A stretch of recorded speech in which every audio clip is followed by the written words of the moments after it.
अनंत सुख सम्राट आदि सद्गुरु सर्व आत्मा के सद्गुरु सर्व सृष्टि के सद्गुरु सद्गुरु सुखराम महाराज ने धन्य हो धन्य परम दयाल सद्गुरु दयाल जी महाराज ने धन्य हो धन्य परम दयाल सद्गुरु बाबा जी महाराज ने धन्य हो धन्य कालनपुर धाम में बारंबार प्राण सीखा हुए राम सभा में राम महाराज उपस्थित सभी हमारे समस्त राम सही बंधनों को बारंबार कोटि कोटि राम राम साहब सबको राम राम सबको प्रणाम। हमारा विषय 12 कौरों का विषय चल रहा है, जिसमें हमने कल त्रिपुटी से आगे 3 ब्रह्म के 13 लोकों में से शिव ब्रह्म तक का अनुभव की बातें हमने देखी है। विषय 12 कौरों का शिव ब्रह्म से पार ब्रह्म तक का स्थान राम सभा भवन बड़ी पापम चेन्नई दिनांक 29 दिसंबर 2025। तो कल हमने 3 ब्रह्म के 13 लोकों के बारे में पहले संक्षेप में जानकारी हासिल की, फिर महाराज के अनुभवायिक वचनों साखियों के अनुसार हमने उसको देखा। तो त्रिपुटी के 3 ब्रह्म के 13 लोक में पहला लोक कौन सा आता है? माँ माया। पहला लोक कौन सा आता है? माँ माया। और माँ माया के लोक में हमें कैसे सुख की अनुभूति होती है कि भी देवताओं के लोक में जो कुदरती देवताओं को जो सुख मिलते हैं वो सुख है वो माँ माया के लोक में मिलता है। फिर प्रकृति लोक के अंदर एक दूसरे से मिलने पर अपार प्रेम उमड़ता है। फिर ज्योति लोक में हमने देखा कि वहाँ ज्योति का दृश्य दिखाई देता है। अजर लोक में हमने देखा अलग अलग अलग की आवाज। आनंद लोक में हमने देखा विशेष प्रकार की ध्वनि जो हमारे कानों को बहुत प्रिय होती है। फिर वज्र लोक के अंदर हमने ब्रह्म चेतन का स्वाद का सुख मिलता है, ऐसा भी उसको देखा।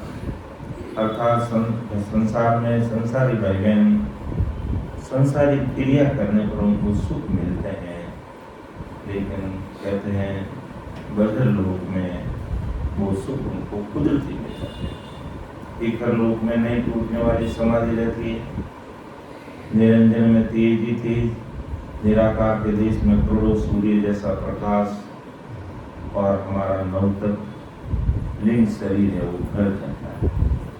फिर शिव ब्रह्म के अंदर आते आते शायर में बूंद समाती है, इस शायर में बूंद समाने जीव शिव हो जाता है, सौपन जैसी निंद्रा मात्रा। अब आज जो अपन आगे देखेंगे महाशून्य। महाशून्य में क्या होता है? करोड़ों पंखुड़ियों का कमल होता है और उसमें करोड़ों सूर्य उदय होते हैं, ऐसा महसूस होता है। और शून्य सागर में अमृत बूंदा कण जड़े बरसे अमोलक हीर, हंस बैठा सुख राम जी सुन सागर की थी। इमृत बूंदा, इमृत की बूंदा कण जड़े बरसे अमूलक हीरे बरसने जैसी स्थिति होती है हमें कहाँ पर? शून्य सागर में। हंस बैठा सुखराम जी सुन सागर की थी। उसके बाद में पार ब्रह्म, कि जा चिंग सबद धुन हो रही, चिल मिल जोते अपार, अब हंसा सुख राम के पहुँचा 10वें द्वार। पार से पहुँच गया मतलब 10वें दरवाजे की निकट आ, और वह कैसी ध्वनि हो रही, झीणी आवाज हमें आ रही है। और यहाँ आने पर कैसी गहरी निंद्रा जैसी स्थिति होने लग जाती है। तो ये मोटे मोटे हमने 3 ब्रह्म के 13 लोग देखे, लेकिन आज इनको हम विस्तार से शिव ब्रह्म के लोग से वापिस देखने का प्रयास करते हैं। महाराज ईसा की शर्तों के आधार पर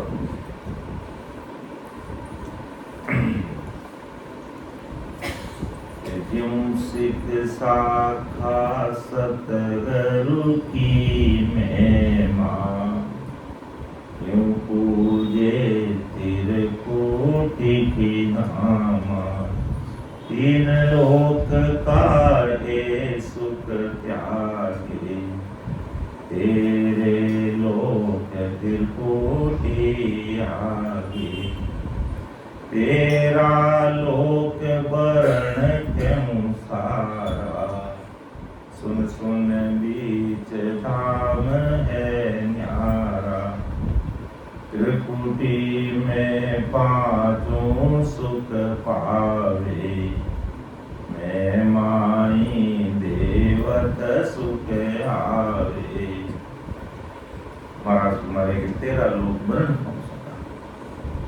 त्रिकुटी के आगे 13 लोग में सारा वर्णन करके आप सबको समझो। सुन सुन बीच धाम है, एक एक सुन का अलग धाम है, अलग स्थान है। और त्रिकुटी में 5 सुख आवे। त्रिकुटी में रहता है जीव, मठ बना के वहां पर 5 सुख कुदरती आने लग जाते हैं कि मैं माई देवत सुख आवे, कि माँ माया के रूप में देवताओं के सुख कुदरती आते हैं। ये हमने देख लिया। अब है जो शिव ब्रह्म में तो एक निरंजन निराकार शिव ब्रह्म, इनको द्वारा चला के लगते हैं। एक निरंजन ब्रह्म लोक निराकारी, तेजी तेज तपे भारी, कोटक सूर उदय पर कासा, नव तत दय भई वानासा। अब शिखर लोग के आगे निरंजन और निराकार का लोग आता है। और वहां क्या स्थिति है कि तेजी तेज तपे होगा, कि निरंजन और निराकार का जो लोग है, उस निराकार के लोग में बहुत भारी तेजी तेज दिखने लगेगा। और वहाँ करोड़ों सूर्य का प्रकाश उदय हुआ जैसा हमें दिखने लगेगा। कहाँ पर? निरंजन और उसका निराकार लोक में। और उस निराकार लोक में नवतत्लिंग शरीर का भी नाश हो जाता है, यानी हमारा नवतत्लिंग शरीर का जोर खत्म हो जाता है। नवतत्लिंग शरीर का हमारा वो काम नहीं करता है, वो यही छूट जाता है। लिंग शरीर गया जिन जागा, सूरत रूप जल्या जन आगा, अब शिव लोक में आविद जानी, ज्यों सायर में बूंद समानी। लिंग शरीर हमारा नवतत्लिंग शरीर है, एकांत पर आके गल जाता है। निरंजन निराकार लोक के बॉर्डर पर, और इधर शिव ब्रह्म शुरू हो जाता है। तो निराकार शिव ब्रह्म के बीच में हमारा ये 9 तत्व, 5 तत्वों का शरीर, मन बुद्धि चित्त अहंकार, 9 तत्व, ये 9 तत्व, यानी 5 तत्वों का शरीर और मन बुद्धि चित्त अहंकार, कितने हो गए? 9। तो ये हमारा मन बुद्धि चित्त अहंकार यहाँ खत्म, 5 तत्वों का जोर इससे आगे नहीं होता है। गल जाने का मतलब हमारी ये काया का, इस काया से हमें जो ध्यान करते हैं वो ध्यान छूट जाता है। यानी हमारा जो ये पंच तत्व का जो शरीर बना है, मन बुद्धि चित्त अहंकार है, ये हमारे यहाँ आकर के छूट जाते हैं। कहाँ पर? निराकार लोक और शिव ब्रह्म के बीच में। इस पर लिखा है महाराज ने, लिंग शरीर गया जिन जागा, सूरत रूप जया जनियागा। तो यहाँ पर हमारी सूरत रूपी काया आगे चलेगी। 5 तत्व और मन बुद्धि चित्त अहंकार जो 9 तत्व शरीर है, ये हमारा यहाँ छूट जाता है और सूरत रूपी काया आगे चलती है। और सूरत रूपी काया चल के कहाँ पर आती है? अब शिवलोक में आविद जानी, जो सायर में बूंद समानी। अब शिवलोक में आ गई। शिवलोक कहाँ पर है पिताजी? शरीर में शिवलोक कहाँ पर है? कल ही हमने इस पर चर्चा की थी, सबको बताया था। हमारा छोटा बच्चा, अभी वो छोटा बच्चा है जो आप तो वही हो छोटे बच्चे, एक छोटा बच्चा, एक वो छोटी बालिका कल आज नहीं आई से जब वो ये जो दौड़ती थी, वो नन्ही मुन्नी प्यारी सी बालिका, तो उसके सिर पे देखना, उसके सिर पे देख आई वो बालिका आई है।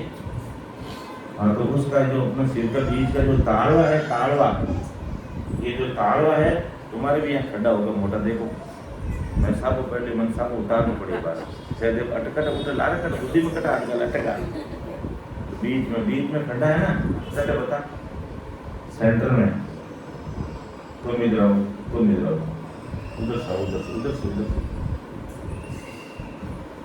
ये जो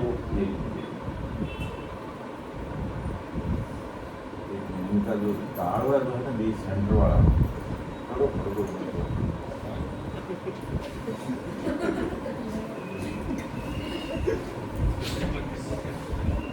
ये ताड़वा अभी छोटा बच्चा होता है ना, उसके तो स्पष्ट नजर आता है खड्डा है, मोटा खड्डा है। तो ये शिव ब्रह्म का स्थान है। किसका स्थान है ये शिव ब्रह्म का स्थान है। अब देखो 13 लोगों को समझने के लिए ये हमारे थोड़ा सामने, ये हमारी त्रिपुटी है।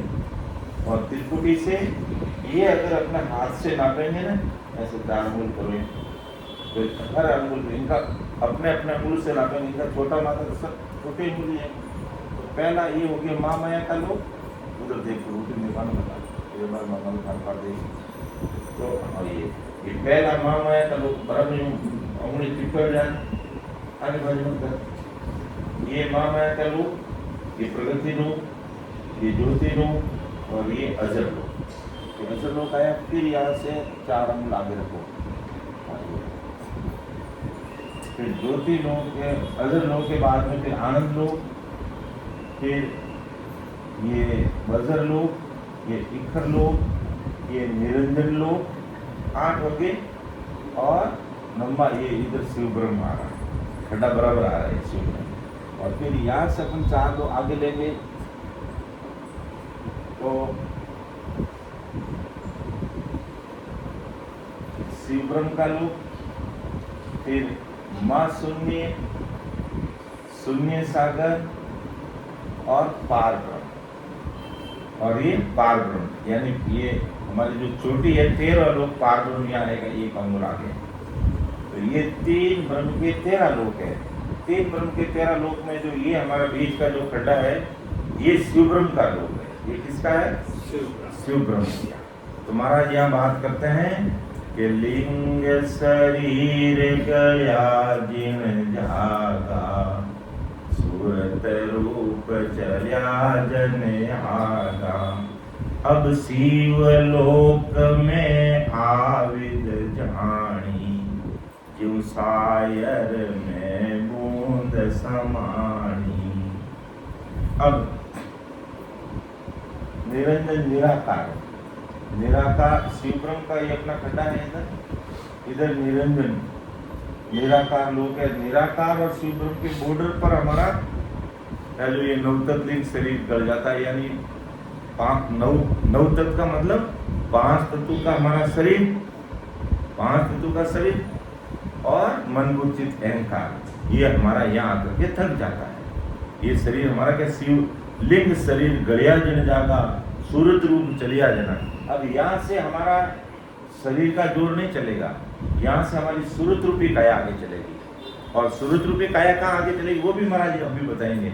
सूरत रूपी काया हमारी माँ शून्य और शून्य सागर तक चलेगी। जो इस शिव ब्रह्म के आगे माँ शून्य और शून्य सागर है, ये बीच में एक तरह से सागर है, वो अमृत का सागर है, अमृत कुंड है।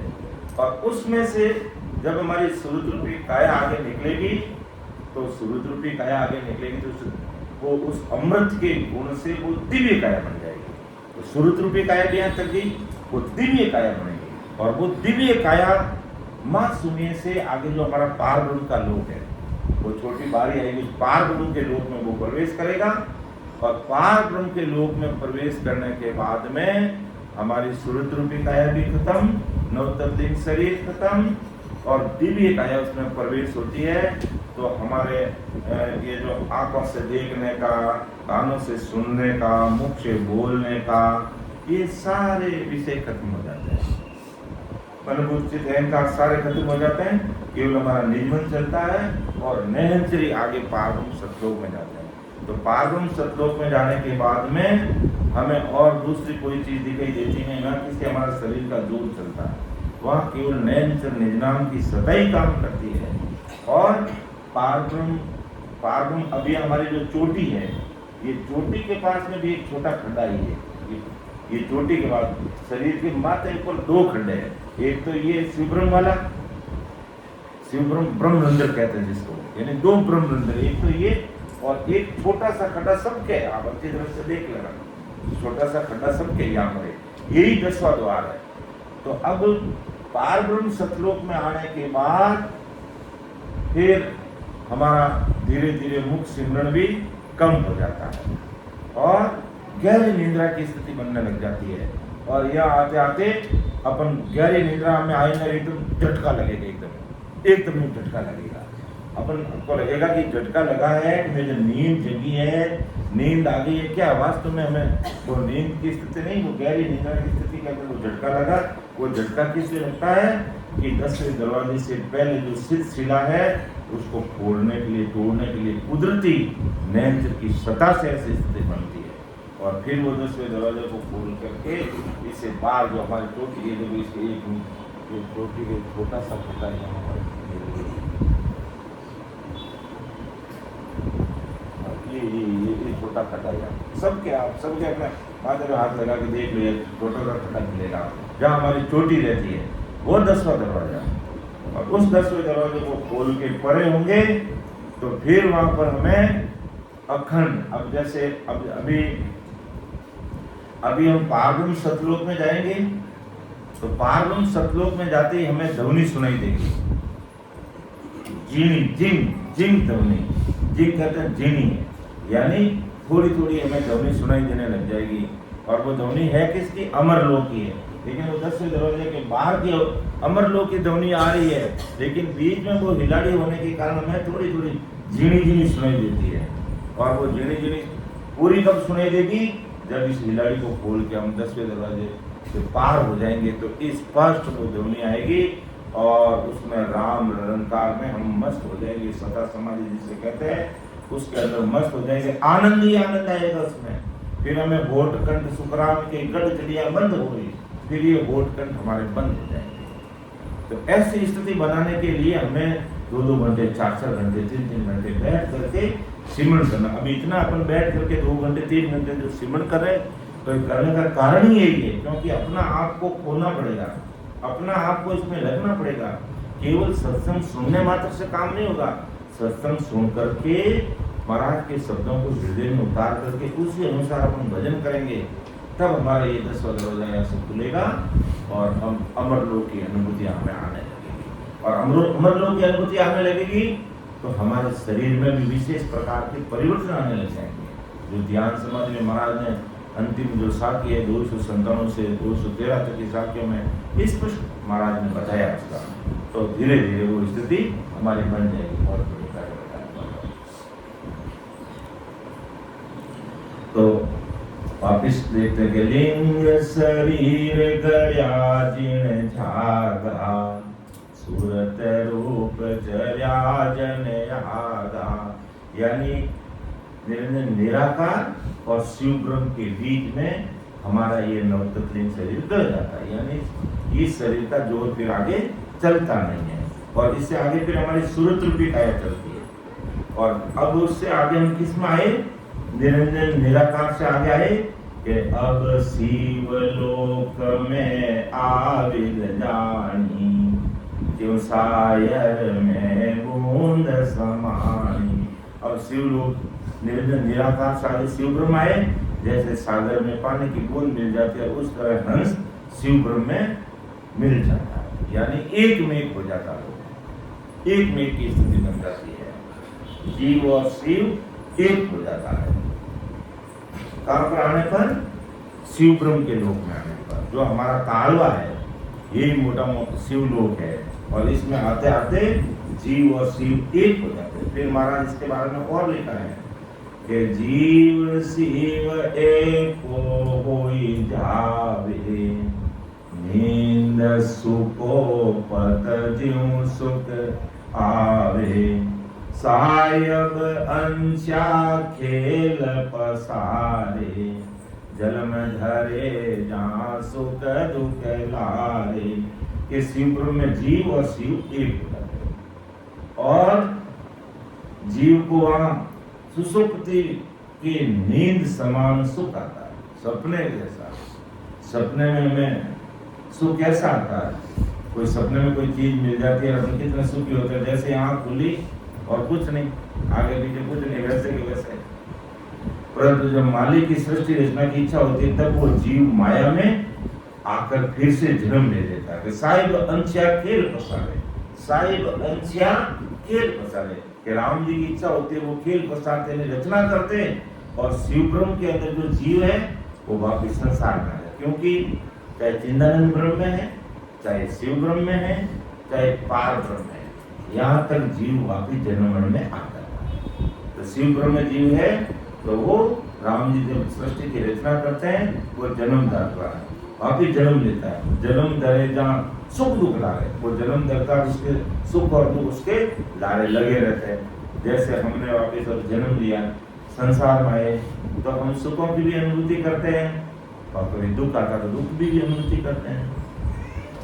फिर और इसके बारे में शिव ब्रह्म के बारे में लिखा महाराज ने कि ज्यों तर बीज मिल्यागर माही, वीर का समय उग सब जाई। कि अब माँ सुन घर जायर पूगा, कोटक कड़ी कोटर भी होगा। कि जैसे गर्मी के दिनों पेड़ों के घासों के सभी बीज जमीन में मिल जाते हैं, भाई पेड़ के जो बीज आते हैं वो कहाँ जाते हैं? अब घास फूस के बीज आते हैं वो तो हम सब बीज लेते नहीं। हम तो बीज किसके लेते हैं? गेहूं का बीज लेंगे, बाजरे का लेंगे, ज्वार का लेंगे, क्यों वो हमारे खाने का काम आता है, उसको हम लेकर के घर में रख देते हैं। लेकिन ऐसे घास फूस वनस्पति है जिसके खूब सारे बीज आते हैं तो उन सारे बीजों को अपन घर में थोड़ी लाते हैं, वो तो बीज पेड़ से गिर के जमीन में मिल जाते हैं। तो महाराज फरमाते हैं कि वो बीज जमीन में हो जाने पर कहीं भी मिलते नहीं। अब ढूंढो तो अपन को बीज मिले, नहीं मिलता है। परंतु जमीन पर बारिश का पानी पड़ते ही सभी बीज उग जाते हैं।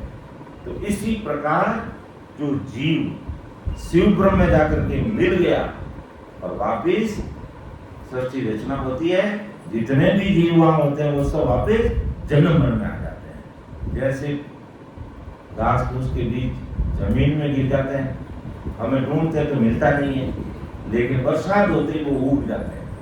तो इसी प्रकार वापिस जो जीव शिव बन जाता है, शिव ब्रह्म में पहुंच जाता है और समय आने पर वो वापिस जन्म में आता है, उसके पीछे दुख दुख लग जाता है, सुख दुख। तो वो जिस पेड़ के होते वैसे के वैसे पेड़ उग जाते हैं। ऐसे ये जीव भी शिव ब्रह्म से निकलकर माया में जन्म ले लेता है।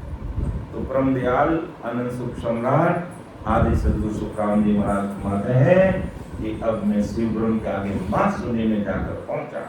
अब माँ सुनी की बात करेंगे। अवसर राम।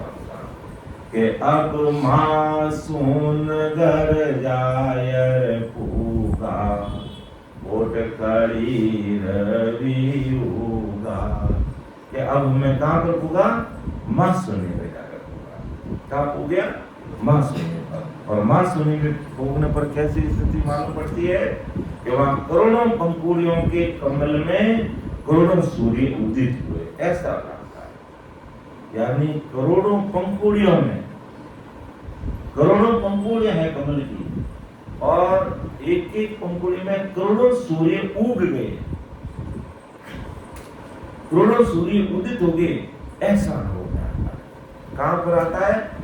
मां शून्य सागर के देश में। जब हम शिव ब्रह्म से आगे मां शून्य के लोक में पहुंचते हैं तो वहां पर करोड़ों पंखुड़ियों के कमल में करोड़ों सूर्य उदित हुए, ऐसा हमें दिखाई देने लगता है। ऐसा अनुभव की बात आती है, और ये अमरलोक जाने का मार्ग है। तो इस मार्ग को हम अब इन सारी चीजों की अनुभूति लेने के लिए क्या करना पड़ेगा? हमें एक ही स्थान पर बैठ के 2-4 घंटे भजन करना पड़ेगा, अपना आप के अंदर गोता लगाना पड़ेगा, अपना आप के अंदर खोना पड़ेगा। केवल बातों से काम नहीं होगा, केवल सत्संग में बैठने से काम नहीं होगा, केवल सत्संग सुनने से काम नहीं होगा, केवल सत्संग कार्यक्रम रखने से काम नहीं होगा। हमें सत्संग भी सुनना पड़ेगा, हमें सत्संग कार्यक्रम भी रखना पड़ेगा, आए हुए रामसनी भाई बहनों की सेवा भी करनी पड़ेगी, हमें ये गुड रहस्य की बातें भी सुननी पड़ेगी, और साथ में हमें भी बैठ करके भजन करना पड़ेगा। तब जाकर के महाराज माता की ये 3 ब्रह्म के 13 लोकों का हमें अनुभव में आएगा। और फिर आगे महाराज माते हैं कि अब मां सुनकर जाहिर होगा, यानी मां शून्य सागर कहाँ है? शिव ब्रह्म के आगे। तो अब मां सुनकर जाहिर होगा, कोट कड़ी, करोड़ों कड़ियां, कोट रवि होगा, करोड़ों फूलों की कड़ियां हैं, और उस एक एक कड़ी में करोड़ों सूर्य उदय होंगे, ऐसा प्रकाश दिखाई देगा। और अब क्या होता है उससे आगे कि इमरत कुंड पीवे जल नावे, द्रव्य रूप दही बन जावे, सूरत रूप तजी आकाया, द्रव्य रूप जन होय सिधाया। बहुत भारी समझने की बात है। क्या हम बात सुनिए का जो लोक है उसमें प्रवेश कर लिया तो अमृत कुंड पीवे चलना है, कि वह अमृत के कुंड भरे हुए। कहां से? शिव ब्रह्म। शिव ब्रह्म में आगे पहला कौन सा आता है? मां शून्य का देश। मां शून्य सागर से शून्य सागर के बीच में अमृत का कुंड समुद्र भरा हुआ पूरा का पूरा। और जब उसमें अगर अपन प्रवेश करते हैं तो क्या होता है कि इमृत कुंड पीवे जलना में, वो इमृत पीता और इमृत में नहाते हैं, वो इमृत पीते और इमृत में नहाते हैं, स्नान करते हैं। कि इमृत कुंड पीवे जल नावे, द्रव्य रूप देही बन जावे। अब यहाँ आकर के इमृत कुंड, इमृत पीते हैं, ऐसा उसको एहसास होता, और इमृत कुंड में नहाते हैं, यानी इमृत का ही बड़ा भारी कुंड है। तो उस इमृत में, इमृत पीने से, इमृत कुंड में नहाने से क्या होते हैं? दिव्य रूप गणी दही बन जाता, दिव्य रूप बन जाता। तो सूरत रूपी काया हमारी यहाँ आकर के इस इमृत कुंड में मां शून्य सागर और शून्य सागर के बीच में हमारी ये सूरत रूपी काया भी थक जाती है यहाँ पर। और क्या? सूरत रूप तजी आकाया, द्रव्य रूप जन होय सिधाया। कि वह अमृत की सभी अमृत पीते, और अमृत के पानी से सभी लोग स्नान करते, और उस अमृत के पीने से और स्नान करने से दिव्य रूप बन जाता। तो निराकारी लोक से निराकारी लोक में क्या हुआ था? 9 तत्लिंग शरीर को छोड़ दिया था, निराकारी लोक में किसको छोड़ा हमने? नवतत्लिंग शरीर को छोड़ा। तो नवतत्लिंग शरीर छोड़ के कौन सी काया बनी? सुरत रूपी काया। वो सुरत रूपी काया चली तो वो सुरत रूपी काया भी यहाँ आकर के सुरत रूपी काया भी संत यहाँ छोड़ देते हैं। यानी सुरत रूपी काया भी हमारी पास शून्य है और शून्य सागर जो अमृत का कुंड है वहां पर वो सुरत रूपी काया भी हमारी चल जाती है और दिव्य काया धारण करके फिर आगे चलते हैं और वही दिव्य काया अमर लोक तक चलती है, फिर चेंज नहीं होता है, वो दिव्य काया बन जाती है। तो इमरत कुंड पीवे जल भावे दिव्य रूप देहि बन जावे सूरत रूप तजिया काया द्रव्य रूप जन होय सिधाया। तो ये जानकारी भी होना चाहिए कि हमारा नवतत्लिंग शरीर कहाँ तक जाता है? निराकार को। सुरत रूपी काया कहाँ तक जाती है? मां शून्य और शून्य सागर के बीच में। फिर कौन सी काया बन जाती है? दिव्य काया बन जाती है और वो दिव्य काया आगे सीधा दिव्य द्रव्य रूप जन होई सिधाया, वो दिव्य काया ही आगे बढ़ती है। तो ये बड़ी गैर वैसे की बात है, इन सबको हमें बड़ी बारीकी से समझना पड़ेगा। तो मां शून्य शून्य सागर की स्थिति हमने देखी कि यहाँ पर सूरत रूपी काया थक जाती, दिव्य काया बन जाती। अब यहाँ से आगे यानी हमारा जो ताड़वा है सेंटर में, उससे आगे मां शून्य, फिर शून्य सागर और उसके आगे पार ब्रह्म की बारी। उस पार ब्रह्म की बारी में अब हम प्रवेश करेंगे। जो पार ब्रह्म का जो लोक है उस पार ब्रह्म के लोक में चलेंगे। फिर कैसा अनुभव होता है? और अभी हंस कहाँ बैठा है? दिव्य काया धारण करके मां शून्य सागर के इमरत बूंद कण जड़े बरसे अमोलक हीर हंस बैठा सुख राम जी सुन सागर की तीर। अभी सुन सागर के तीर पे बैठा, किनारे पे बैठा और वहां कैसी स्थिति? अमृत के बूंदों के कण चढ़ रहे और अमूल्य हीरों की वर्षा हो रही है। ऐसा उसको एहसास होगा कि इमरत बूंद कण जड़े बरसे अमोलक हीर हंस बैठा सुख राम जी सुन सागर की तीर। इस प्रकार हंस बाहर भी यानी शून्य सागर के किनारे आकर के बैठ गया और वहां कैसी स्थिति हो रही है कि इमृत के बूंदों के कण चढ़ रहे हैं, यानी इमृत के बूंदों के कण और अमूल्य हीरों की वर्षा हो रही है। कहां पर? पार ब्रह्म से पहले शून्य सागर के किनारे पर। ऐसी स्थिति उस हंस को अपना आने लग जाती है, धीरे धीरे आनंद के अनुभूति होने लग जाती है उसको। और फिर अब सुन सागर से आगे कौन सा लोक है? 13वां पार ब्रह्म का लोक, जो महाराज ने अपने अनव्यवहारिक वचनों में साखी के द्वारा लिखा गया कि सुन सागर आगे बसे पार ब्रह्म को लोक बोला या सुख राम के हंस पहुँचे मौत। कि सुन सागर आगे बसे पार ब्रह्म को लोक, यानी 12वां सुन सागर का लोक। तो सुन सागर आगे पार ब्रह्म का लोक है। वो लांग्या सुखराम के हंस पहुँचे मौत, यानी पार ब्रह्म सतलोक के अंदर ही सिद्धलोक है। उस सिलसिला को खोल करके उसको लांग करके यानी उसको पार करके पार ब्रह्म के लोक को पार करके आगे पहुंच जाते हैं। तो वहां लांग्या सुखराम के हंस पहुंचे मौत। तो सुन सागर आगे बसे पार ब्रह्म को लोक ओ लांग्या सुख राम पहुँचे मोह वंदाने धन्य हो धन्य वासियाने धन्य हो धन्य हो।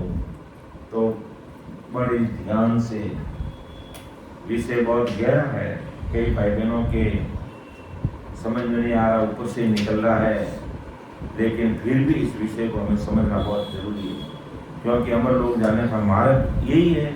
और इस अमर लोक की मार्ग की जानकारी हमें नहीं होगी तो केवल बोले अपन वाणी जी पढ़ते रहेंगे, तो केवल पढ़ने मात्र से तो काम होगा नहीं। जो बातें महाराज ने लिखी है उसको हृदय में हमें उतार कर समझना पड़ेगा, और उसी के अनुसार महाराज को अरदास करते हुए, विनती करते हुए, वीर व्याकुलता के साथ, तलब के साथ, पीड़ के साथ अपन भजन में लगेंगे। तो ये सारी जो घट परिचय की बातें हैं वो हमारे घट में घटित हो। तो सुन सागर आगे बसे पार ब्रह्म को लोक, भोला सुख राम के हंस पहुँचे मौक। अब देखो महाराज और इस साथी से क्लियर करें कि सतलोक सत स्वरूप है, जिंग सबद धुन होई, आगे पूर्ण ब्रह्म का लोक कहावे धोई, लोक कहावे धोई, फरक तो गुण माही, गड़े नव तत की दय तेज सुख आनंद नाही, सुख राम दूसरो लोक हो, दस द्वार देखोई, फिर यहाँ आयर तातिया, जन्म धरे नहीं कोई। के सतलोक ससुरूप है, और वहाँ जिन समझ की धुन सुनाई देती है, किसमें? सतलोक में, पारब्रह्म सतलोक में। उसके आगे दो पूर्ण ब्रह्म के लोग, इन दोनों में ऐसा फर्क है कि भाई एक तो पारब्रह्म सतलोक है और एक सतरूप का परमात्मा का जो आनंद पद कहते हैं, दो लोग हैं। दोनों में क्या फर्क है कि नवतत्व गलने के कारण 10वें द्वार के अंदर के पूर्ण ब्रह्म में जीव में तेज नहीं रहता, यानी नवतत्व शरीर उसका गल जाता किससे? किसमें? ओंकार पार उनके लोक से पहले वो नवतत्व शरीर गल जाता है। इस कारण वहाँ ना तो कोई तेज रहता उसका, ना उसको कोई सुख दुख का एहसास नहीं तथा सुख आनंद कुछ नहीं रहता।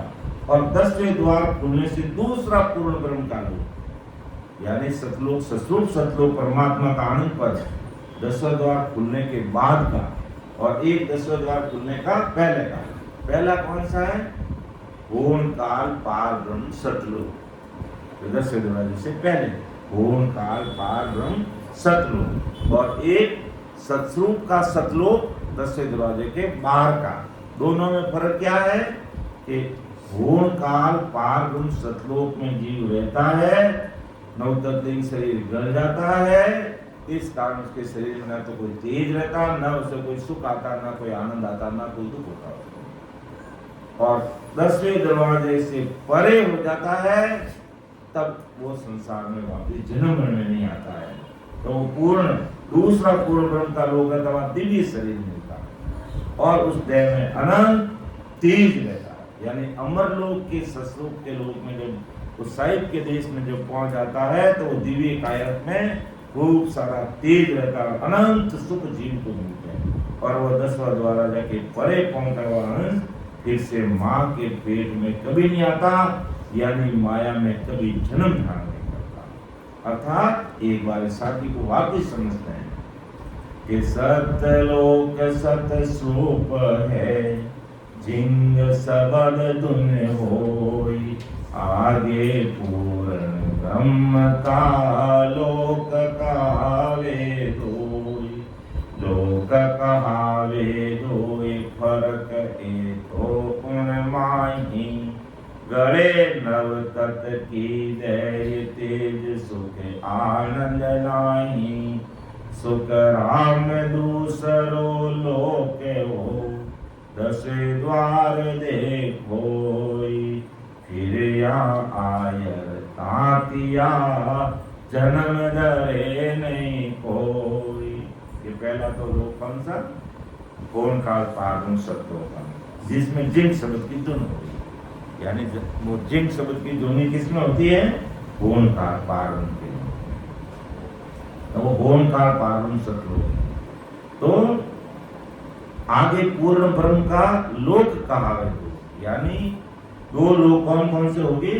कौन काल पारम सत्लोक और एक सत्लोक का सत्लोक। दोनों में फर्क क्या है? कौन काल पारम सत्लोक में रहता है, 69 दिन शरीर गल जाने से उसमें तेज नहीं रहता है, सुख दुख का एहसास नहीं रहता, ना कोई आनंद आता है। जब 10 दरवाजे से परे होकर ससुर के सतलोक में जब पहुंच जाते हैं तो वो दिव्य काया में उसका तेज और अपार जीव को अनंत सुख आते हैं, जिसका कोई वार पार नहीं होता। वहां पहुंच जाते हैं कि सुखराम दूसरो लोको 10वें द्वार देख कोई, यानी 10वें दरवाजे के परे वो लोग है। फिर यहाँ आयर तांतिया जन्म धरे नहीं, यानी 10वें दरवाजे से परे जो सतलोक साहिब का जो सतलोक है, उस लोक में पहुंचने पर वापिस वो जन्म धारण नहीं करता। ऐसा परम दयाल अनंत सुख सम्राट आदि सद्गुरु सुखराम जी महाराज आज संसार के सब भाई बहनों को इस चीज को खोल करके हम सबके सामने रहे। फिर बताए देखो कि चार लोक तो थिर सदा, एक लोक मिट जाई, इन एक का 3 ए 14 भवन काई, 14 भवन कहाय जीव का ए सब होई, वहाँ तीनों के माय लोक तेरे कम तोई, आनंद लोक सुख राम के जा लोक नहीं माई, चार लोक तो फिर सदा एक लोक मिट जाई। देखो बहुत बड़ी समझने की बात है कि जीव ब्रह्म, चिदानंद ब्रह्म, शिव ब्रह्म, पार ब्रह्म और आनंद ब्रह्म, यूं तो टोटल कितने लोग हो गए? 5 लोग हो गए।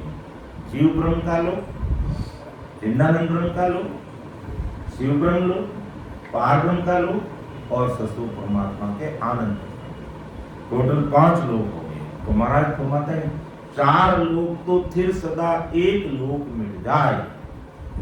अब ये 4 लोग तो थिर है हमेशा। कौन कौन से लोग थिर है?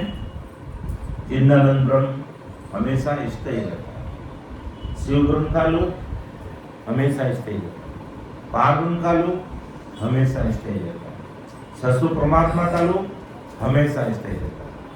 अब इन चारों में से और 5वां जीव ब्रह्म है, जीव ब्रह्म का लोक मिटता है, बनता है, मिटता है। 4 लोक स्थायी है, लेकिन 4 लोकों में भी आनंद पद का जो ससुर परमात्मा का लोक और इन 3 लोकों में रात दिन का अंतर है। अब वो रात दिन का क्या अंतर है? हमेशा संगत में सुनते हैं, लेकिन ध्यान लगा के नहीं सुनते हैं, इसलिए याद नहीं रहता है। यानी चिदानंद ब्रह्म, शिव ब्रह्म, पार ब्रह्म, 3 लोग स्थायी रहते हैं और आनंद पद का लोक भी स्थायी रहता है, अमर लोक का पद भी स्थायी रहता है। लेकिन आनंद पद का लोक और इन 3 लोगों में क्या अंतर है? बताओ हमारे विकास जी, बताओ। हैं? 3 लोगों में जन्म मरण।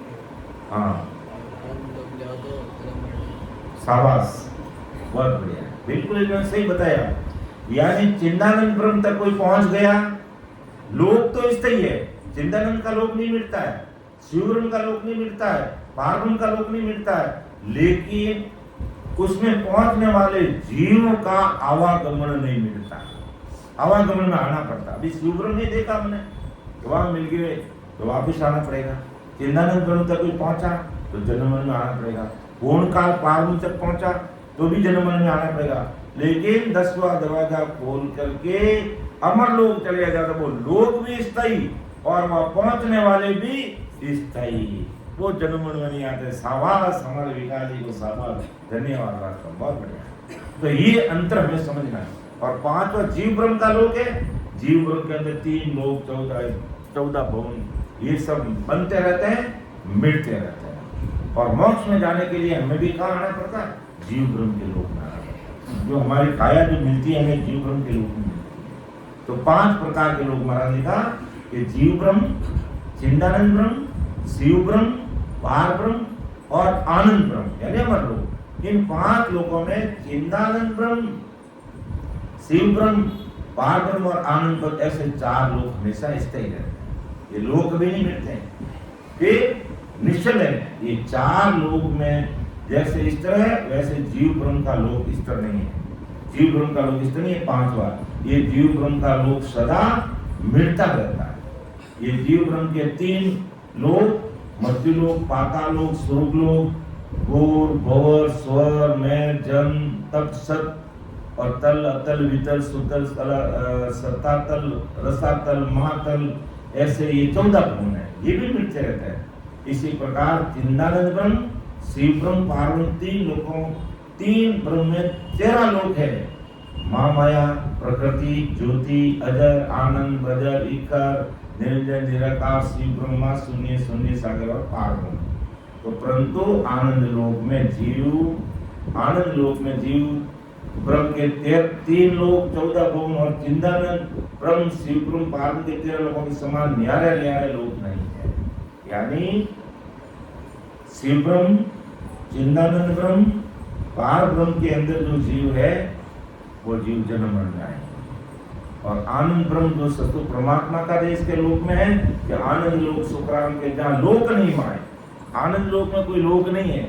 जैसे 3 ब्रह्म में तो 13 लोक है भाई, 3 ब्रह्म के 13 लोक है, 3 ब्रह्म में 13 लोक। शाबाश, देखो हमारे कितना अच्छा याद रखता है। यानी 3 ब्रह्म के 13 लोक, इसमें और लोक है, 3 ब्रह्म में और लोक है।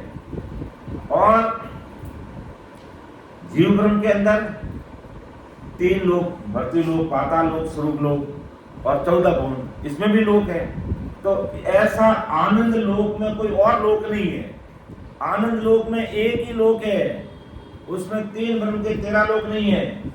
मर्त्युलोक, पाताल, जीव ब्रह्म के अंदर जैसे मर्त्युलोक, पातालोक, स्वर्गलोक और 14 भवन है इसमें, लेकिन आनंद लोक के अंदर वो एक ही पद है। और वहां कोई जीव पहुंच जाता है वो हमेशा अमर होता है। वो जन्म मरण में नहीं आता, वो जन्म मरण में नहीं आता ना। उसमें कोई और दूसरा लोक है। 3 ब्रह्म में तो 13 लोक है, चिदानंद ब्रह्म, शिव ब्रह्म में 13 लोक है। और 3 लोक, जीव ब्रह्म के जो 3 लोक और 14 भवन है, इसमें भी अलग अलग लोक है। 21 स्वर्ग है, 14 भवन है, 3 लोक है। तो इनमें लोकों में लोक है, लेकिन आनंद लोक में कोई लोक नहीं है। तो महाराज क्या ब्रह्म की साखी को अपन एक बार वापिस देखते हैं कि 4 ब्रह्म तो स्थिर सदा। ये 4 ब्रह्म तो स्थिर सदा। 4 ब्रह्म कौन कौन से? चिदानंद ब्रह्म, शिव ब्रह्म, पार ब्रह्म और आनंद ब्रह्म। आनंद ब्रह्म अमर लोक, ये हमेशा स्थिर रहता है। लेकिन आनंद ब्रह्म और दूसरे लोगों की विशेषता क्या है कि इन 3 लोगों में पहुंचने वाला जीव आवागमन में आता है और आनंद ब्रह्म में पहुंचने पर वो वापिस नहीं आता है।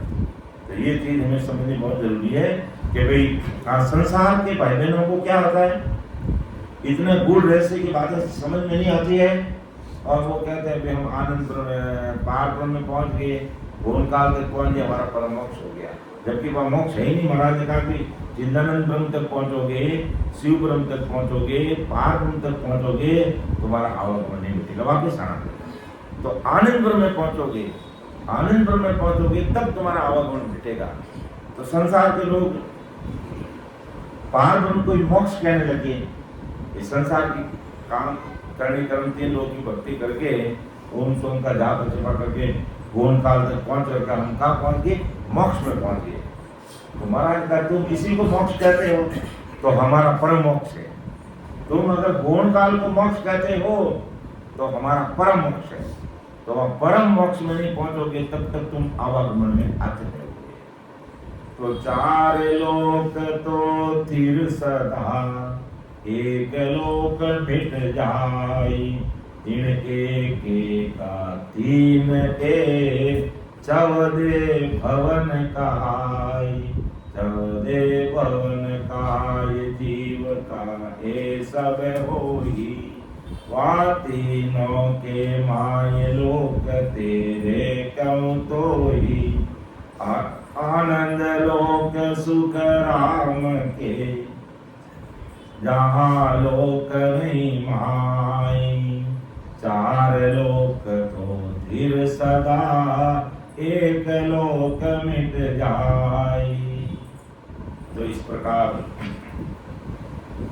चारों लोक स्थायी है और एक पांचवा लोक है जो जीव ब्रह्म का है, वो जीव ब्रह्म का लोक हमेशा मिट जाता है और उसमें जो लोक है मर्त्य लोक, पाताल लोक, स्वर्ग लोक, 14 भवन वो भी मिलते रहते हैं।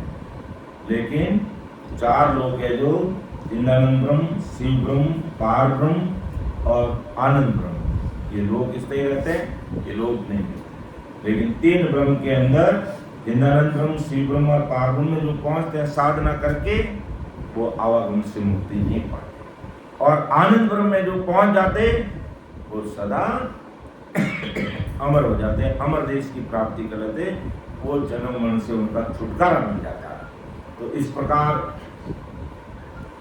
त्रिपुटी के आगे जो 3 ब्रह्म के 13 लोक हैं वो विषय हमारा यहाँ पर पूरा होता है, वो विषय हमारा यहाँ पर पूरा होता है। तो अगर अब अपन थोड़ी जानकारी के लिए देखें वापिस, अगर सबका टेस्ट ले लिया जाए तो ये भी हम 2 दिन से इस विषय को सुन रहे हैं, तो पहली बात तो ये है कि 3 ब्रह्म के 13 लोक हमें याद रहना चाहिए, और 3 ब्रह्म के 13 लोकों याद करके फिर एक एक लोक की मोटी मोटी क्या अनुभूति है वो हमें होना चाहिए। तो हमने 3 ब्रह्म के 13 लोक को पार करके हम आगे पहुंच की अच्छी बात है, और कोई भाई बहन अगर नहीं पहुंचा है तो उनके लिए बड़ा उपयोगी रहेगा कि भी 3 ब्रह्म के कितने लोग हैं, 13 लोग हैं, 3 ब्रह्म के 13 लोग हैं, और 13 लोगों में पहला कौन सा है, महामाया का लोक। याद रखना हम सबको महामाया का, और याद नहीं रहे तो वापिस सत्संग सुनते रहना, सत्संग में अच्छी तरह से समझाया हुआ है कि 3 ब्रह्म के 13 लोग और उनकी अनुभूतियाँ क्या है, वो सारी चीज हमारे सामने हमने बोल के रखी है। तो महामाया का लोक, प्रकृति लोक, ज्योति लोक, अजर लोक, आनंद लोक, बजर लोक, इकर लोक, निरंजन, निराकार, शिव ब्रह्म, माँ शून्य, शून्य सागर और पार ब्रह्म का लोक, ये हमारा अंगुलियों पे होना चाहिए। फिर वहाँ की अनुभूति भी हमें अंगुली पे याद रहनी चाहिए, और फिर भजन करना चाहिए। और कभी हम त्रिपुटी में पहुंच गए, अब हम आगे महामाया के लोक में जाना है, तो वहाँ कैसे हमें कुदरती सुखों की अनुभूति होती है, वो अपन भजन करेंगे, अपना वो चीजें अनुभव आएगी।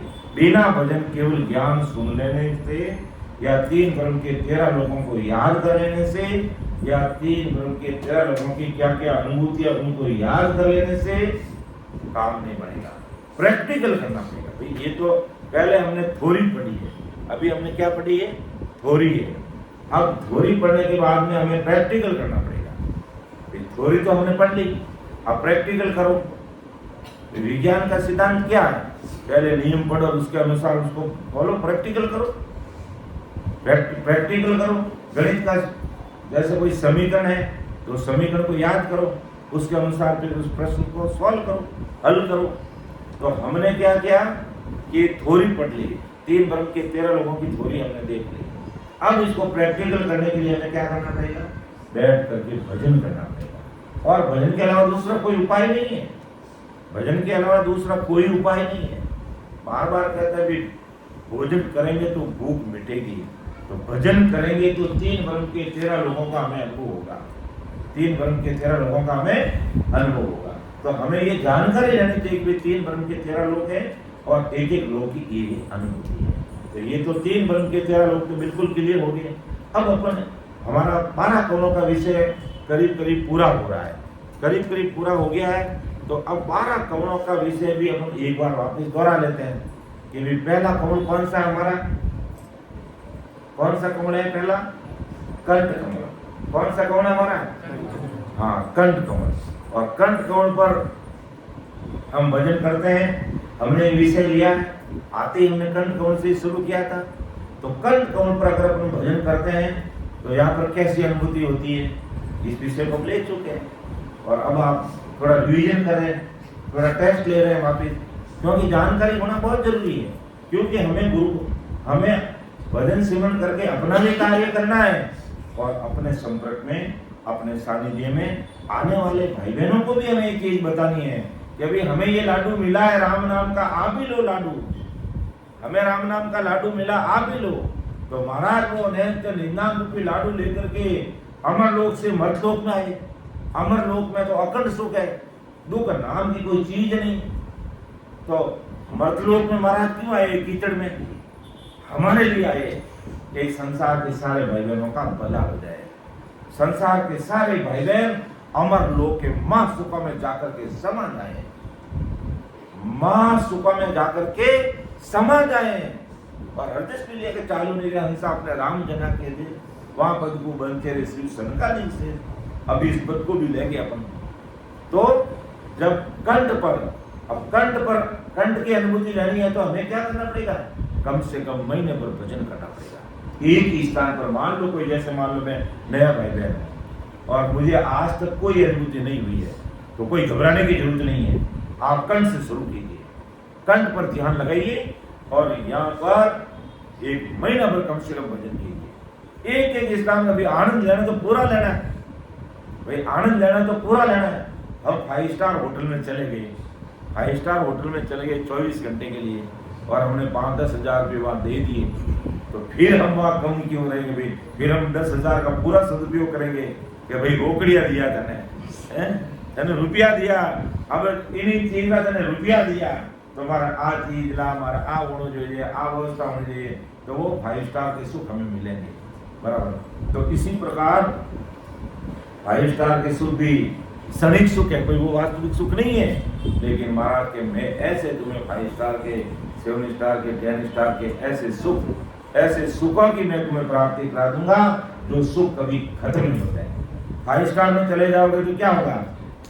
24 घंटे के लिए आपने बुक कराया तो 24 घंटे रहो, 24 घंटे के बाद तो कहेगा कि मैं 2 घंटे, मेरा कोई मित्र आने वाला है, अभी तक आया नहीं, कल से इंतजार कर रहा हूँ, मुझे थोड़ा और रहने दो ना। तो कोई बात नहीं, रहने देंगे, रुपये और लो। कि रुपये तो मेरे पास नहीं है, रुपये तेरे पास नहीं है तो तुम्हारा सामान बांध जाओ, फिर वहां कोई नहीं सुनेंगे। हाउला वो बाहर निकल जाओ तो ठीक नहीं, धक्का देने वाला बाहर गाड़ी बैग ऊपर नीचे फेंकाए और उठेगी मानी तो पुलिस वाला बुलाई, इसको बाहर निकालने का समय हो गया इसका। तो ये संसार के क्षणिक सुख है और वो भी हमारे जीवन में रुचि है तो वो सुख ले सकते हैं। लेकिन महाराज मत है, मेरा देश में ऐसा नहीं है। मेरा देश में अगर कोई एक बार पहुंच जाता है वो महासुख में लेना, और वो सुख हमेशा रहते हैं, कभी खत्म नहीं होते हैं। तो और सुख की शुरुआत कहाँ से होती है? कंठ कमल से। कंठ कमल से शुरू होती है। ये पहला स्टार है, फिर दूसरा, तीसरा, चौथा, इसी प्रकार 12 स्टार है। और 12 स्टार के परे हो गए तो फिर 13 स्टार है। ये राम जी का स्टार है। फिर 13 पंथ, ये जो जैन धर्म वाले कहते हैं 13 पंथ, ये राम जी अब तो 13 ही पंथ है, वो राम जी का ही रास्ता है उसके आगे। तो हमें उस 13 यानी राम जी के स्टार होटल में पहुंचना, उस परमात्मा के देश में पहुंचना है। तो कंठ कमल पर जो भाई बहन आप सुन लो, जो नए भाई बहन हैं और कभी आज तक जिन्होंने भजन नहीं किया है, तो महाराज को अरदास करते हुए सिमरन की विधि तो हमेशा बताते ही कि सीना कान के बैठना, मुट्ठी बंद करना, सीधी कमर के बैठना और कंठ पर ध्यान लगाकर कितने, कम से कम महीना भर, 15-20 दिन, महीने पर भजन करो। हो सकता 5 दिन में राम जी की कृपा हो जाए, वो तुम्हारे ऊपर है, वो तुम्हारे ऊपर है। तुमने धंधा किया और धंधा जोरदार चले तो लाखों रुपये महीना में कमाए ना, और नहीं 1 लाख रुपये 2 साल में नहीं कमाइए। तो वही बात है कि आप में परमात्मा से मिलने की वो तलब कितनी, वो पीड़ कितनी, वो प्रतीत कितनी, वो भाव कितना, वो आतुरता कितनी, वो विनम्रता कितनी है, उस पर डिपेंड करेगा। वो पीड़ आ गई, वो प्रेम आ गया, वो भाव आ गया, तो कंठ कमल पर वो सतरूप साहिब की सत्ता आकर के प्रकट हो जाएगी। अब वो सत्ता आकर के प्रकट होती तो उसका अनुभव में कैसा आता है? वो हमने इस विषय को लिया है, ये 2 दिन पहले ही तो लिया है। आते 28 तारीख 27 तारीख को ये विषय मैंने शुरू किया है और आज वो विषय पूरा हो गया है, इसलिए मैं रिवीजन कर रहा हूँ। तो जानकारी तो होनी चाहिए। नए भाई बहन मान लो कोई भजन करने बैठता है तो कंठ कौन पर अगर शब्द हमारा आ गया तो क्या होगी, कंठ पर गुदगुदी होने लग जाएगी, अलग ही ऐसी फीलिंग हो जाएगी और या अमृतपान हो जाएंगे। ये हमारा कंठ में इतना अमृतपान आने लग जाएगा, अड़ूजने लग जाएंगे। जो कौन है पिता पिता अड़ू जाओगे, जनका हमको याद करे अटे भजन करता करता अड़ू जाओ, इनो मतलब थाने राम जी याद करने लगा, थाने राम जी याद करने लगा और बाबू नालू जा रहे हैं आने भाई और बेटी याद करे, बेटो याद करे। तो इन्हीं प्रकार कंठ माते भजन करता करता अगर अड़ूज का, इनो मतलब है कि राम जी थाने याद करने लगा। अर्थात हम राम जी के सीसीटीवी कैमरे में आ गए तो वहां की कैसी अनुभूति होगी कि भाई एक तो 4 पांव का कौड़ है, यहाँ पर कंठ पर कितने पांव का कौड़ है, 4 पांव। और किसका स्थान है, सरस्वती का स्थान है। कंठ पर किसका स्थान है, सरस्वती का स्थान है। और गुदगुदी होने लग जाएगी, अमृतपान होने लग जाएगा, अड़ूजने लग जाएंगे। ये ऐसा है जो हमें एहसास होने लग जाएगा। लेकिन वो कब होगा, अगर हाथी प्रेम पीड़ आ जाएगा नहीं तो हाथी प्रेम वो आ जावे तो हो सके थे घंटों को राम राम नहीं करो नाटक मारा नहन चली नाम पकड़े जाए और पीड़ नहीं आवे तो बिना पीड़ नु करो तो 10 दिन ही लाग जाए।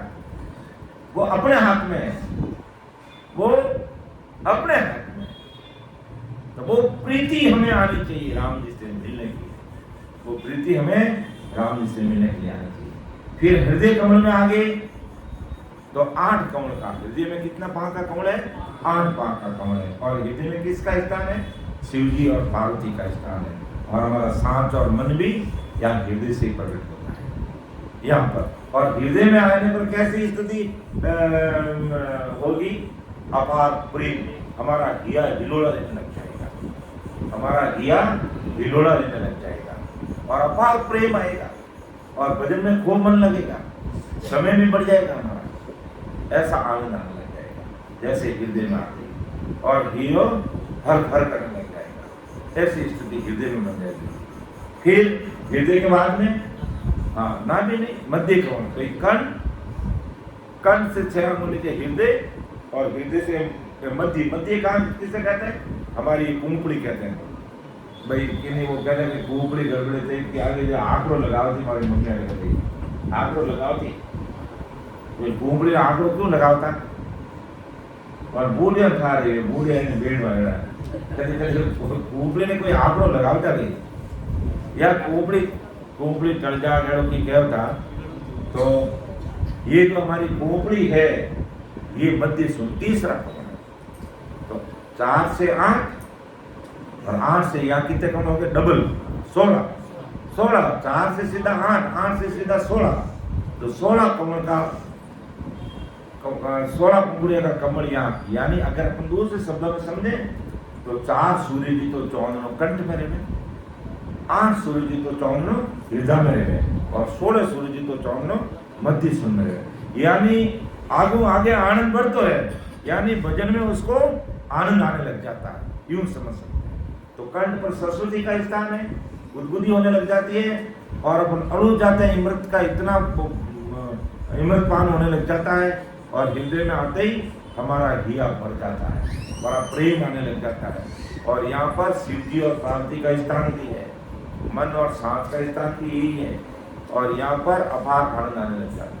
और फिर यहाँ से जैसे अपन मध्य सुर की तरफ बढ़ेंगे, जैसे हमें ऐसा लगेगा कोई उजड़ी धार हमारी आगे जा रही है, ऐसा मध्य कमल में आते हुए हमें एहसास होगा। और यहाँ पर कितने पांव का कमल है, 16 पांव का कमल। एक बार मैं बातें रिवीजन करके बता रहा हूँ सबको, जो नए भाई बहन हैं तो उनको कंठ से शुरुआत करनी है। और कोई कहता है मुझे तो आज दिन तक किसी को अनुभूति नहीं हुई है, उसको भी कंठ से अनुभूति करनी है, उसको भी कंठ से शुरुआत करनी है। भले वो 10 साल से भजन कर रहा है और कह रहा मुझे कोई अनुभूति नहीं आई, कभी मैंने ध्यान दिए ही नहीं, तो उसको भी वापिस कंठ से शुरुआत करनी है।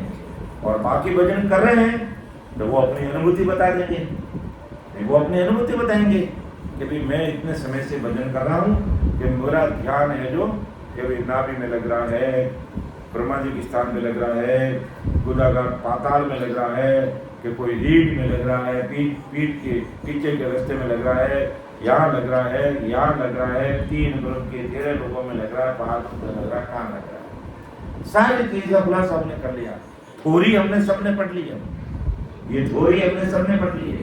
अब हमें प्रैक्टिकल करना पड़ेगा।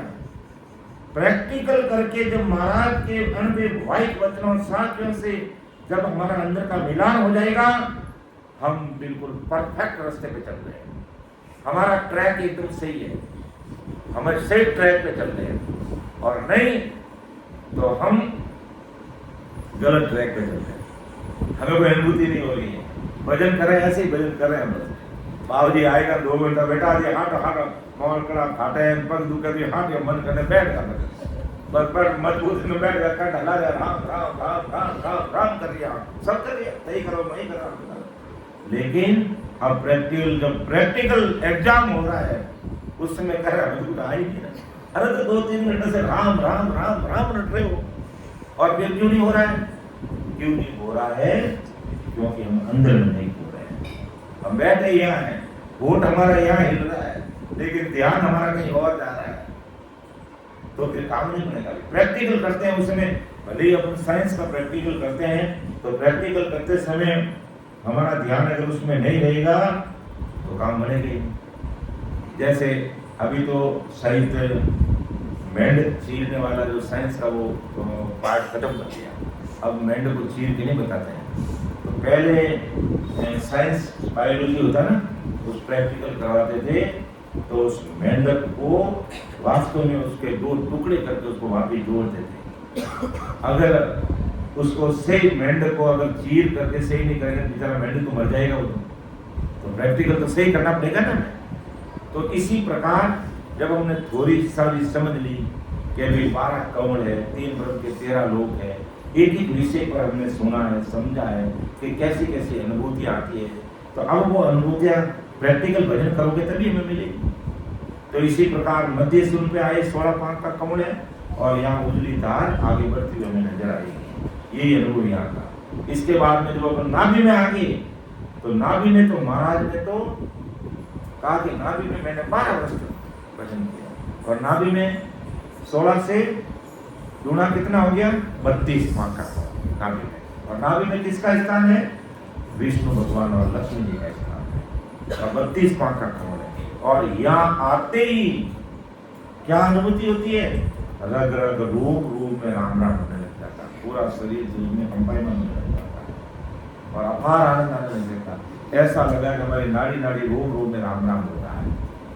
तब हमें समझना चाहिए कि हमारा ध्यान है जो कंठ से हृदय, हृदय से मध्य, मध्य से नाभि में है। ऐसी स्थिति अनुभूति होने लग जाएगी। और नाभि के बाद में फिर हमारा कौन सा लोग आता है? ब्रह्मा जी का लोग आता है। नाभि के बाद में नीचे लिंग स्थान है, ब्रह्मा जी का लोग आता है। और ब्रह्मा जी यहाँ पर बैठ के कहते हैं, यहाँ एक बात अलग, अब हिसाब से तो भाई 32 से 64 होना चाहिए, लेकिन यह ब्रह्मा जी का जो स्थान है यहाँ पर 64 नहीं है। ब्रह्मा जी जो बैठे हैं, कहते हैं यहाँ ब्रह्मा जी का स्थान है, और 6 पांव का कमल है, और 6 पांव के कमल पर ब्रह्मा जी बैठे हैं। और अलौकिक ग्रंथ में भी ब्रह्मा जी के कमल का कहीं बखान नहीं किया अलौकिक ग्रंथ में, लेकिन कहते हैं यहाँ 32 से 64 पांव का कमल, 64 पांव का कमल है, लेकिन अगला है जो बुद्धाकार गणेश कमल है, वो 64 पांव का कमल है। ये 6 पांव का कमल है, और 6 पांव के कमल पर बैठकर ब्रह्मा जी पूरी सृष्टि की रचना करते हैं। पूरी सृष्टि की रचना यहीं से होती है। जीव की उत्पत्ति कहाँ से होती है? यहीं से होती, पूरी सृष्टि की रचना होती है कि उबे नाग संग दोई, यानी जो लिंग स्थान है वहां पर 2 नाड़ी है। 2 नाड़ी कौन सी? एक मूत्र नाड़ी है, एक ही नलकी एक ही है, लेकिन उसमें 2 रास्ते हैं। नलकी एक है लेकिन रास्ते 2 है, यानी एक में एक मूत्र नाड़ी है और दूसरी वीर्य नाड़ी है। तो इन 2 नाड़ियों के माध्यम से ब्रह्मा जी है जो 6 पांव के कोण पर बैठ करके संसार की उत्पत्ति करते हैं, ऐसा एहसास होता है जब जब कोई भी साधक भजन करके जब इस स्थान पर आता है और उसको संसार सुख की अनुभूति होती है, कुदरती संसार सुख की अनुभूति होती है उसको। और फिर इसके बाद में बुद्धा का, जिसे हम गणेश जी का सबसे नीचे का, और गणेश जी के यहाँ 32 से सीधा 64 पांव का कमल है, लेकिन यहाँ भी एक अलग विशेषता क्या है कि 64 पांव 32 से 64 पांव का कमल तो है, डबल तो हो गया, लेकिन 64 पांव के कमल के ऊपर 4 पांव का कमल है, उस पर गजानन जी बैठे हैं, उस पर गजानन जी बैठे हैं। तो यहाँ पर 64 पांव का कमल और 64 पांव के ऊपर 4 पांव का कमल है, 4 पांव के कमल के ऊपर गजानन जी बैठे हैं। ऐसा हमें एहसास अनुभूति आती है।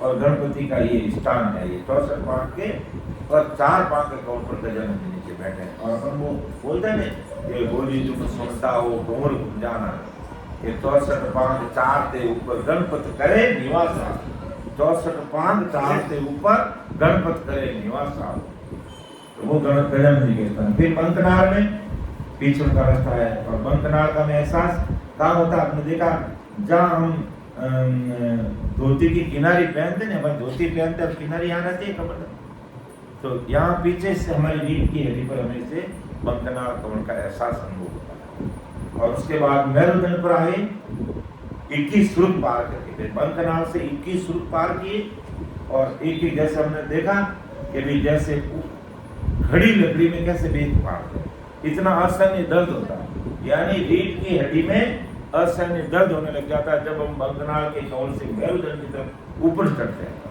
ऐसा दर्द होता है। फिर मेरुदंड पे पहुंचते हैं तो यहाँ भी असहनीय दर्द होता है, हमारे कंधों में असहनीय दर्द होने लग जाता है, और कई दिन तक हमारे कंधे दुखते हैं, हम सोचते हैं हमारे क्या होगी, कोई तकलीफ होगी, कोई बीमारी होगी। ऐसा कुछ नहीं होता है। जब शब्द बंकनाल से मेरुदंड की तरफ आगे बढ़ता है तो ऐसी अनुभूति आती है। फिर मेरुदंड से त्रिपुटी में आते हैं तो हमने चित्र समझा, एक तरफ ईड़ा, एक तरफ पिंगला, और ऊपर से मर्दु तालिका के नीचे से सुखना आती है, और त्रिवेणी संगम यहाँ होता है। जैसे धरती पर त्रिवेणी संगम प्रयाग में हुआ, और हमारे योगी जी ने लाखों करोड़ों लोगों को उस प्रयाग त्रिवेणी संगम के दर्शन कराए थे। तो वो प्रयाग में जो गंगा यमुना सरस्वती का जो त्रिवेणी संगम है, उसका तो सब लोग दर्शन कर लेते हैं, त्रिवेणी संगम जाकर देख लेते हैं, लेकिन भजन करने वाले सूरवी संत होते हैं वो त्रिवेणी संगम हमारा त्रिपुटी में होता है। तो मतलब यमुना, गंगा और ऊपर से सरस्वती, यानी ईड़ा, पिंगला और सुखना के द्वारा त्रिवेणी संगम हमारा यहाँ होता है। और इस त्रिवेणी संगम में जो नहाते हैं वास्तव में वही संत जन होते हैं, उनकी संत पदवी लगती है। तो इस प्रकार त्रिपुटी कौल में आती, फिर क्या आंखें लाल, कनपटी फटने लग जाती है। फिर यहाँ आने पर कहीं उजाले, कहीं यहाँ भी हीरों की बरसात, कहीं हरा, कई चीजें हैं जो हमें नजर में आती है। हम एक शेष लोक की बात भूल गए नीचे, कि शेष लोक में ठंडी ठंडी लहरें आने लग जाती है, और जब हमें कुछ भी पता नहीं चलता है तो जैसे सतगुरु जी महाराज आवाज लगा देते हैं कि भाई तुम्हें यहाँ से आगे बढ़ना है। तो त्रिपुटी में आने पर कनपटियां फटने लग जाती हैं, आंखें लाल होने लग जाती है, खिंचाव होने लग जाता है, और मेरुदंड से त्रिपुटी माता एकदम शरीर में ठंडा ठंडा हो जाता, बिल्कुल ठंडा, कहते हैं गर्मी में भी उसको ठंड लगने लग जाती है। और फिर त्रिपुटी का आगे 3 ब्रह्म के 13 लोग हैं, जो हमने कल और अभी हमने इसका अच्छी तरह से सुना समझा है।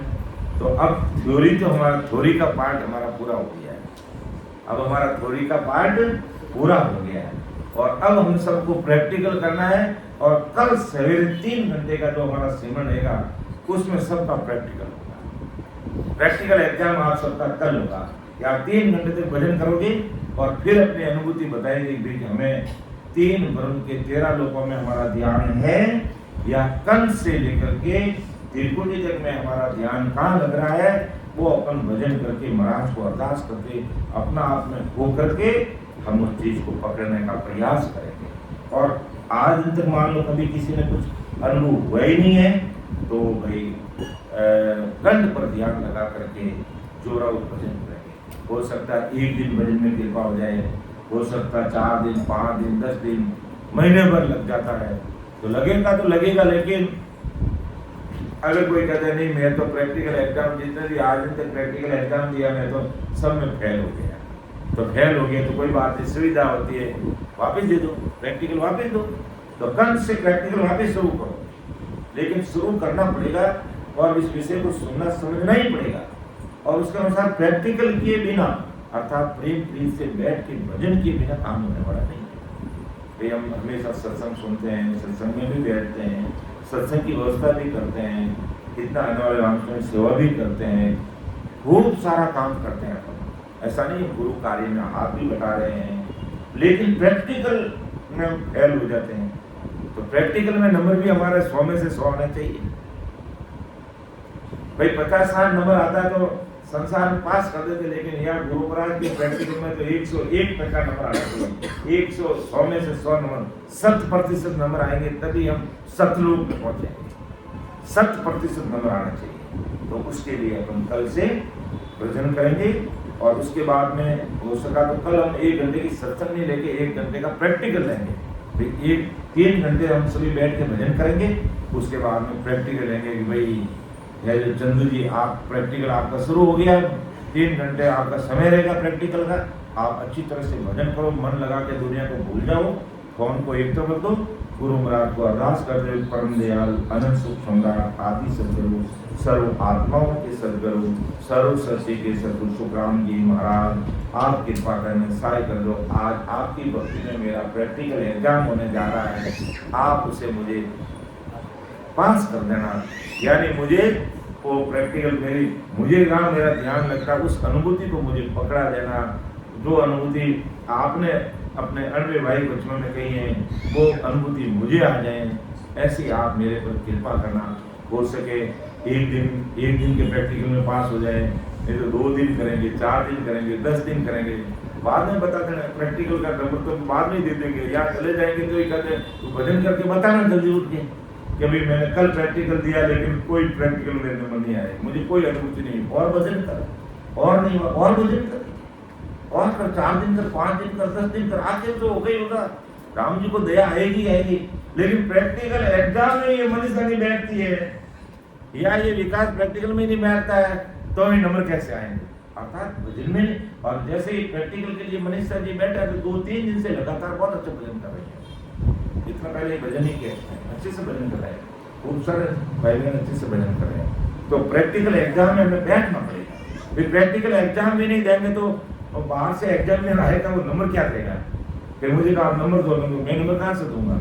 तुमने प्रैक्टिकल एग्जाम ही नहीं बैठा, तू तो तेरे दुकान महाराजा स्टोर में बैठा है, और प्रैक्टिकल नंबर यहाँ से देखो। संसार में प्रैक्टिकल देने वाला है और उससे तुझे नंबर लेना है, तो तुम अगर एग्जामिनर से बात कर लेगा कि गुरुजी मेरे तो घर पे बहुत काम है और तुम्हारा खर्चा पानी ले लेना तो, और मुझे नंबर दे देना, तो वो बाहर का एग्जामिनर तुम्हें नंबर दे सकते हैं। लेकिन यहाँ बाहर का एग्जामिनर या बाहर का एग्जामिनर काम ही नहीं करता है, यहाँ तो अंदर का ही एग्जामिनर है, अंदर ही प्रैक्टिकल देना पड़ता है। सारा मामला अंदर का ही है, बाहर का है ही नहीं है, सारा मामला अंदर का ही है। प्रैक्टिकल लेने वाले तुम्हें अंदर में खोना पड़ेगा, और प्रैक्टिकल एग्जाम लेने वाला वो अंदर में नए से निदान प्रकट होगा, वही तुम्हारा प्रैक्टिकल लेगा, तो सारा अंदर की बात रहेगी। तो समय को देखते हुए मैं मेरी वाणी को विराम दूंगा।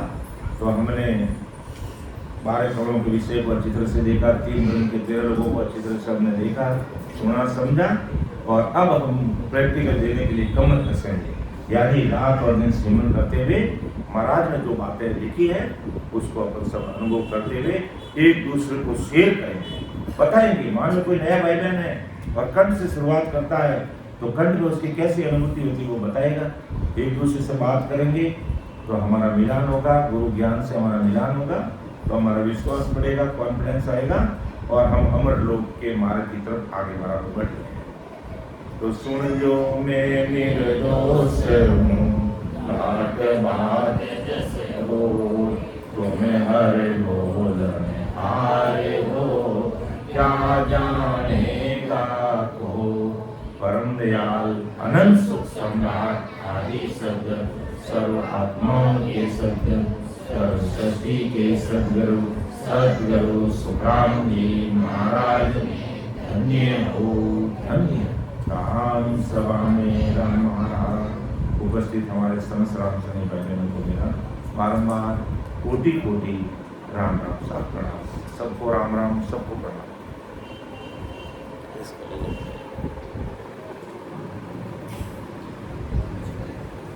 एक बार और ले लें, फिर बंद करें।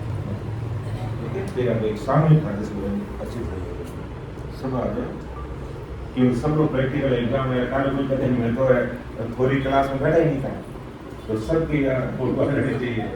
एक कल प्रैक्टिकल एग्जाम लेंगे तो कहेंगे कि मैं तो कल थोड़ी क्लास में बैठा ही नहीं, मेरे समझ में नहीं है मैं प्रैक्टिकल में कैसे हूँ। तो कहते हैं कि तेरा फोटो आ रहा है, तो तू बैठा था, वो बैठा था, ठीक है। हैं? हाँ, फोटो हाजिरी मिल